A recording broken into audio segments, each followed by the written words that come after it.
We spent the entire week starting to preview for 2022. We know it's week 18. Obviously, we have you covered, but we want to start to look ahead to some of what our rank list could look like for the next season. So we did quarterback, running back, wide receiver already. You can check it out on demand. Now let's get to the tight ends, and we'll start with the rank list of our top 10 for all three of us. And you can take a look at all of these rank lists starting next week. We'll have write-ups on them on CBSSports.com. So here's Heath's list.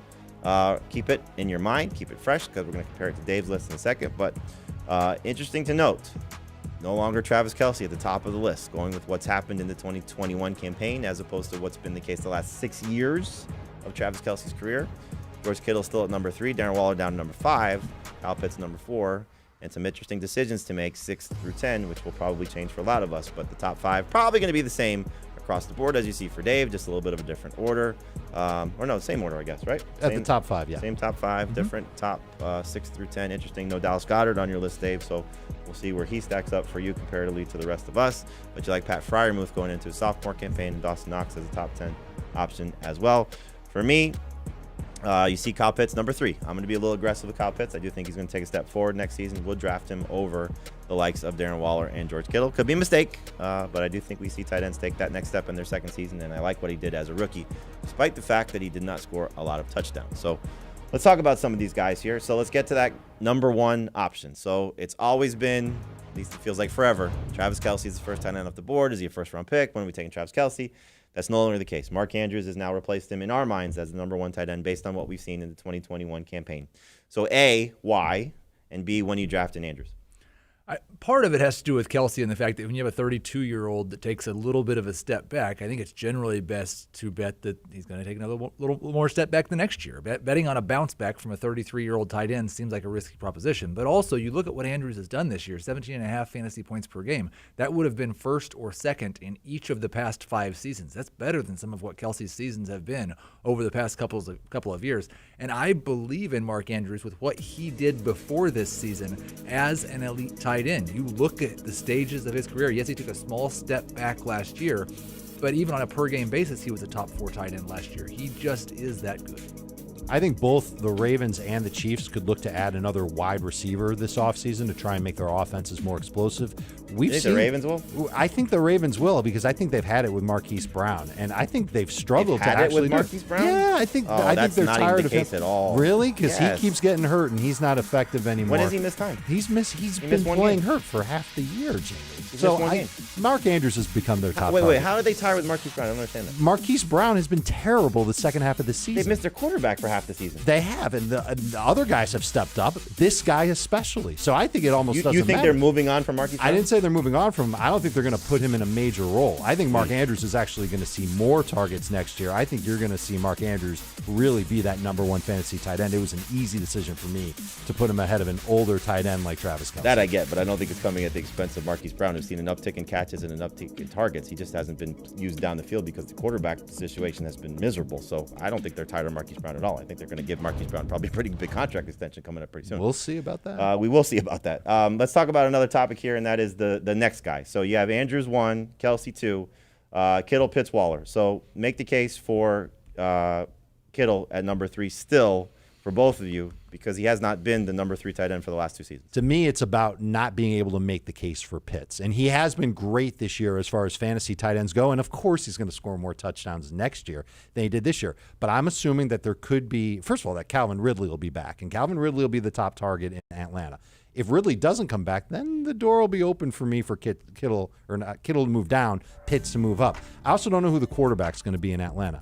I do know who the quarterback's going to be in San Francisco. At least I think it's going to be Trey Lance. Is that a good thing for George Kittle? TBD.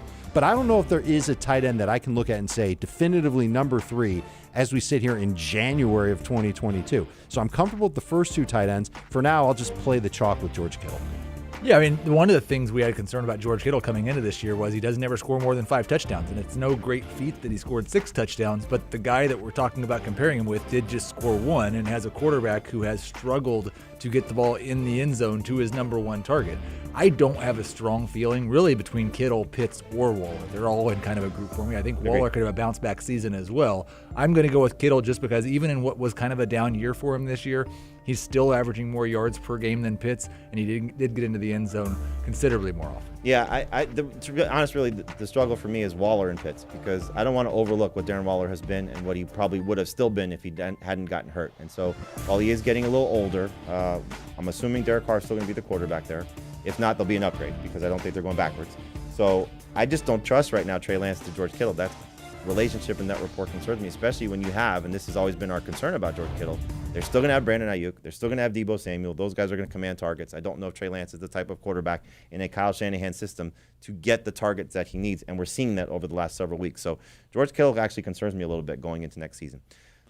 The Rob Gronkowski debate, because he's still getting the job done. He obviously missed some time this season. We don't know exactly what the receiving corps is going to look like next year because they know there's no Antonio Brown. There might not be Chris Godwin. And so Gronk could still be one of the top 2 targets for Tom Brady if, in fact, Brady does return. So assuming that Brady's back, assuming that Godwin comes back, because it would make sense for them to bring him back, is Gronk still worth drafting as a top 6 tight end? It depends on where we're doing it, because I don't want to take him with a top 50 to 60 pick, maybe 60, but not top 50. First 4 rounds, no way on Gronk. I don't know how many of these tight ends I'm going to feel really great about taking with a top 50 pick, maybe 3 or 4 of them. But Gronk is somebody who, the lower I get in drafts, the happier I'll be. And that round 7 range sounds amazing, which means I'm probably not going to get him there. Thinking off the top of my dome, it's going to be somewhere between rounds 5 and 6 if he's still there in Tampa. And we'll see what the Bucs do with their passing game this offseason. But we know that Godwin's coming back off the ACL. Well, he'll be ready for week 1. If he's still there. If he's still there, that's right. He's a free agent. Evans is still there, so there could be plenty of targets for Gronk from Brady. I just think comparing him to because there's not another good option, really. There's a bunch of guys that you think, yeah, they'll be low-end tight ends, but somebody else you want to rank as a potential top 5 guy, the most likely guy is T.J. Hawkinson.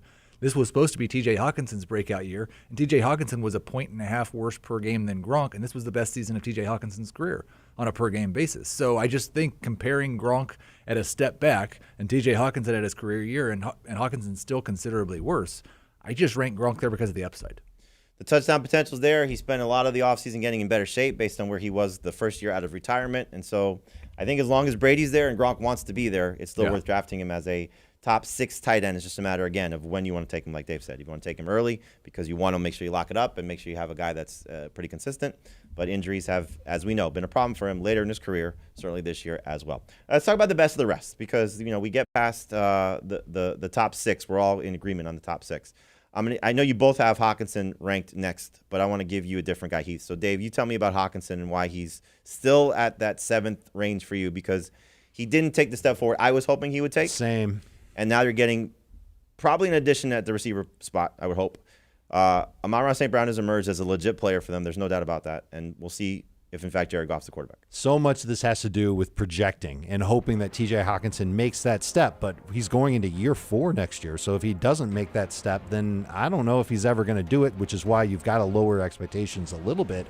I was extremely excited about Hawkinson. I thought he'd be just an absolute target hog and an end zone monster in Detroit and a team that was playing from behind. I had him ranked ahead of Andrews this year. That looked ridiculous right now. Looked good after the first 2 weeks of the season, but ever since then, he's been terrible. I do think that he's got a chance to be good in PPR leagues to get you in that neighborhood of averaging somewhere between 9 and 13 points per game. Looking at this, I almost wish I had ranked Dalton Schultz ahead of T.J. Hawkinson. Now that we don't think that Michael Gallup's likely to be back with the Cowboys next year, if they go into the year without adding another significant wide receiver, it's Lamb, Cooper, Schultz, and the running backs, then I will have Schultz ahead of Hawkinson. Love Schultz. I love Goddard, too. I just think what we saw once Zach Ertz moved on, big opportunity for him next year. We'll see what they do to add to their receiving core, but Devontae Smith and what Dallas Goedert showed. Dave, I'm surprised you don't have Goddard in your top 10. I'm a little concerned about what's going to happen to that wide receiving core during the offseason if Philadelphia adds another player there and if that'll be somebody that takes away from Goddard. Yeah, I can't see that happen. I think Goddard's kind of locked into a pretty prominent role and showed you that this season. Hopefully we'll continue to show that in 2022 as well.